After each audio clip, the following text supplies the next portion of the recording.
नमस्कार।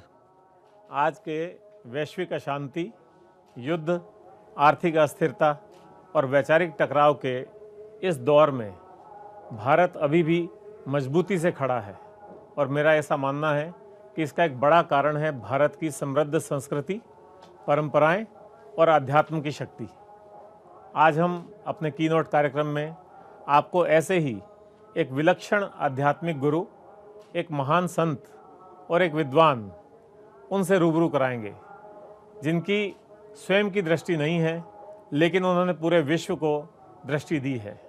एक युग पुरुष जिनकी वाणी में शास्त्र है, जिनके चिंतन में राष्ट्र है और जिनके जीवन में साधना है।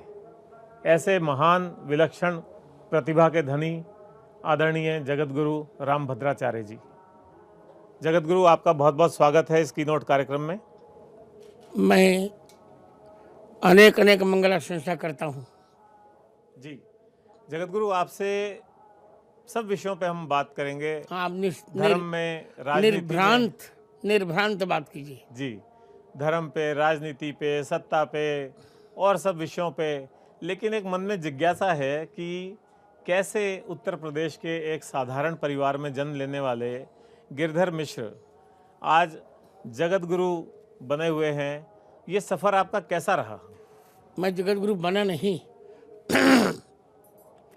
मेरी सरस्वती ने जगत गुरु मुझे बनाया। वाह।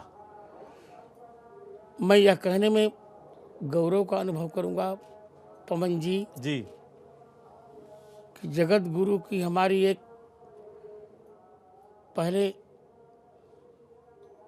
एक परंपरा थी, एक परिभाषा थी। जगत गुरु वो होता था जो 3 ग्रंथों पर संस्कृत में भाष्य लिखता था। जी। वे 3 ग्रंथ हैं ब्रह्मसूत्र, श्रीमद् भगवद गीता जी और 10 उपनिषद। जी। 3 कठ प्रश्न और ईश जी मांडुक्य, मुंडक, तैतरीय, ऐतरीय, जी छांदोग्य और बृहदारण्यक। जी जी सौभाग्य से मैंने 12 उपनिषदों पर भाष्य लिखा। जी। 2 और बढ़ाया, श्वेताश्वतर और रामतापनी उपनिषद। हाँ जी। गीता पर भाष्य लिखा, ब्रह्मसूत्र पर भाष्य लिखा जी। और नारद भक्ति सूत्र पर भाष्य लिखा और रामस्तव राज पर भाष्य लिखा। जी। मैं बहुत प्रसन्नता का अनुभव कर रहा हूँ जी कि जगत गुरु की सारी शास्त्रीय पात्रता मैंने धारण की। जी जी जी यद्यपि शंकराचार्य से लेकर वल्लभाचार्य तक की परंपरा चली थी, 600 वर्ष तक की परंपरा लुप्त थी। जी उसको मैंने फिर प्रारंभ किया। जी तो आपका प्रश्न है कि परिवार तो मेरा साधारण नहीं था। अच्छा। वो पहले का 5 गांवों का जमींदार परिवार, जी जी बड़ा परिवार, धार्मिक परिवार और ब्राह्मण परिवार, जी वो भी वशिष्ठ गोत्रीय परिवार। जी जन्म के 2 महीने के पश्चात ही मेरे नेत्रों ने मुझे छोड़ा। जी जी जी 1950 की 14 जनवरी को जन्म हुआ। ठीक 14 मार्च को मेरे नेत्र बंद हुए ओह। खोतरों के कारण। परंतु मैंने अपना अध्यवसाय नहीं छोड़ा। जी। और मैं ये कहूँ तो आपको बहुत अच्छा लगेगा। हाँ जी। छंदोबद्ध अपनी बात कहने जा रहा हूँ। कंटक वृंद के बीच खिले पशुओं के लिए प्रतिकूल बने हम, आतप शीत बयारी सहे, अली गुंजन को अनुकूल बने हम।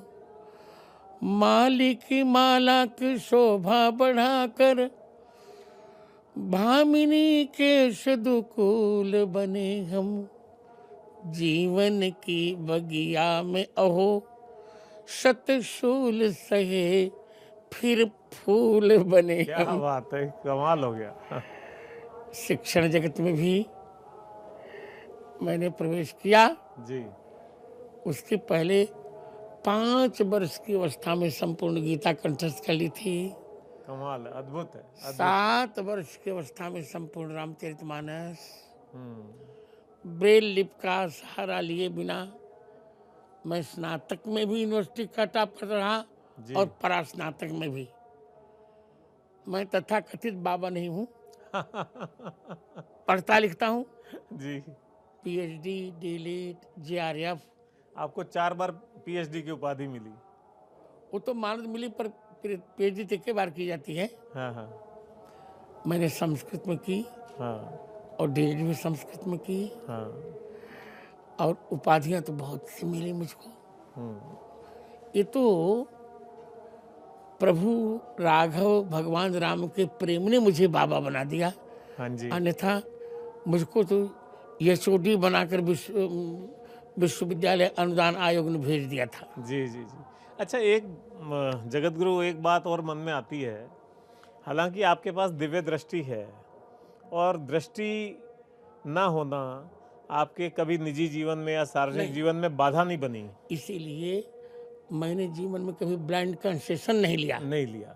तो मैं वही कहता हूँ, फिर भी एक ऐसे एक साधारण व्यक्ति की तरह से जिज्ञासा है कि ये आपके पास दिव्य दृष्टि है, लेकिन क्या कभी एक मन में आता नहीं कि जिस प्रभु की आप आराधना करते हो, उस प्रभु ने इतनी सुंदर प्रकृति की रचना की है, उसने इतने सुंदर मनुष्य, पशु और इतनी सुंदर वस्तुएं की हैं, उनको नजदीक से उसी रूप स्वरूप में देखें आप? नहीं पवन जी, जो आवश्यक है जी वो मैं देखता हूँ, जी। और जो अनावश्यक है वो नहीं देखता जी। मुझे स्वर्गीय इंदिरा गांधी जी ने भी कहा था, प्रधानमंत्री जी ने, हाँ जी। कि आपको दृष्टि की व्यवस्था करा दी जाए। मफतलाल गुप्त ने भी कहा था, मैंने मना कर दिया। अच्छा, आपने ऑपरेशन के लिए मना कर दिया? हाँ जी। अच्छा, तो आप तो जो है श्रुति स्मृति का जो एक तरीका होता है, उसका सबसे बढ़िया उदाहरण है। आपने कभी लिखित पुस्तकों पे निर्भरता नहीं रखी। नहीं कभी नहीं। आपके गुरु ने जो मुख से उच्चारित किया उसी ज्ञान को प्रमाण मान लिया। और इतने नहीं पवन जी, जी। ऐसी परिस्थिति में रहकर अब तक मैंने 375 पुस्तकें लिखी। मैं यही कहना चाहता था कि ये कई लोग ऐसा कहते हैं कि आप मन में ही पुस्तकें लिख लेते हैं, पढ़ लेते हैं, और फिर अपने शिष्यों को श्रुति लेख देकर के उन ग्रंथों की रचना करते हैं। हाँ। तो ये क्रम अभी भी अनवरत जारी है? सतत सतत जारी है। क्या बात है, बहुत ही बढ़िया।